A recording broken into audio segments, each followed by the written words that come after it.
नमस्कार सांग माने जय जगन्नाथ। सकाळु सकाळु स्वामी मोर बाहर बुलिया जीवाई मत कहला आस बुलिया जीवा मु कहली नाई मत भल लगुनि तमें जाओ। तो स्वामी बाहर बुलवा जीवाई तो से जो जगह को बुलवा गले आपण मैंने ये जो जगटा देखुं ये जगटा गोटे ठाकुर पीठ तो यही जगह को ठाकुर दर्शन करने स्वामी बाहर तो देखु यही जगार स्टार्टिंग रु फास्ट गोटे गुंफा पड़ो यही गुंफा भितर ही ठाकुर रुहंती यही गुंफा को एंट्री कर फास्ट गुंफा को एंट्री करके जी गला गुंफा भितर ठाकुर रोचंती। तो आसतु देखा समस्ते केमती गुंफा पार होगी जाऊँच ठाकुर को दर्शन करने।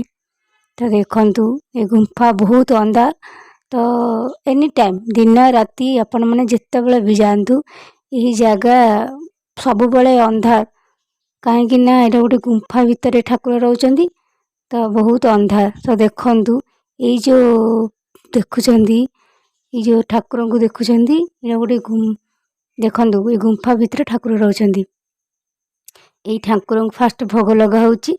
तो भोग लगा सरिले समस्ते जन जन होकी गुंफा पार होकी भीतर को जीवे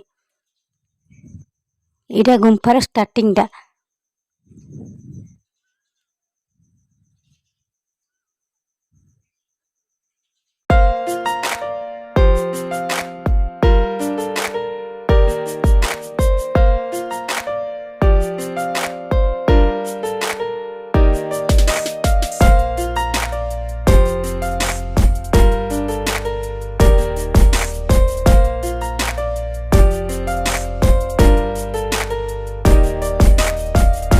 गला आपण मैंने देखिले ठाकुर को भोग लगा जाए तापर गुंफा को एंट्री करा जाए तापर यहाँ हूँ गुंफार स्टार्टिंग।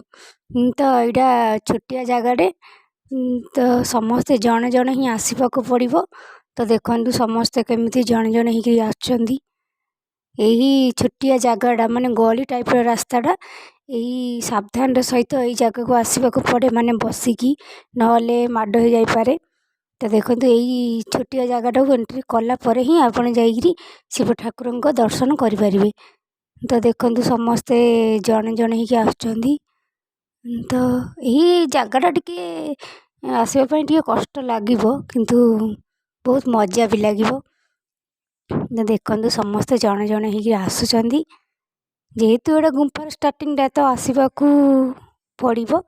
देखु सावधान सहित समस्ते आसुँच।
जो मैंने भी ये जगह को जाइछंती तो से माने ही कोई परिबे माने केते बहुत सुंदर जगह आउ फेमस जगह मध्य किंतु एका जीवा को टिके डर लागे।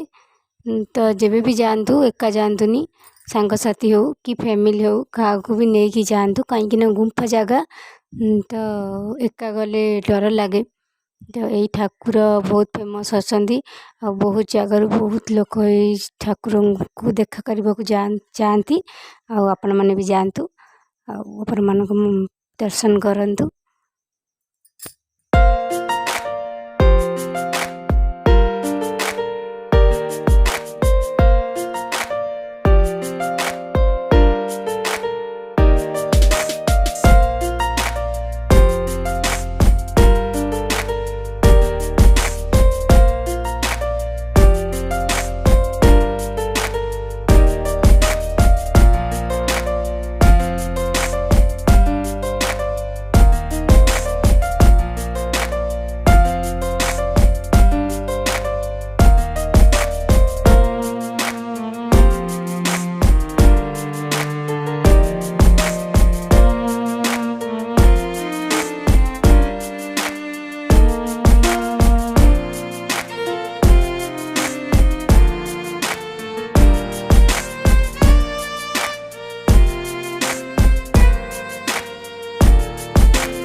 ଏଇ ଯେ ଠାକୁରଙ୍କୁ ଦେଖୁଛନ୍ତି, ଏଇ ଠାକୁର ଏଇ ଗୁମ୍ଫା ଭିତରେ ହିଁ ରୁହନ୍ତି।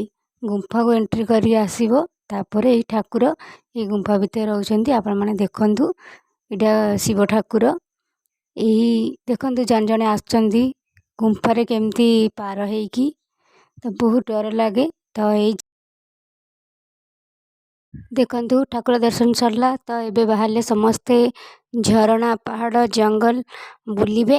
ଆଉ ଭଲ ଜାଗା ଦେଖିକି ଗୋଟେ ସାମାନ ପତ୍ର ରଖିବେ, ଆଉ ରୋଷେଇବାସ କରିବେ, ଖାଆ ପିଆ କରିବେ।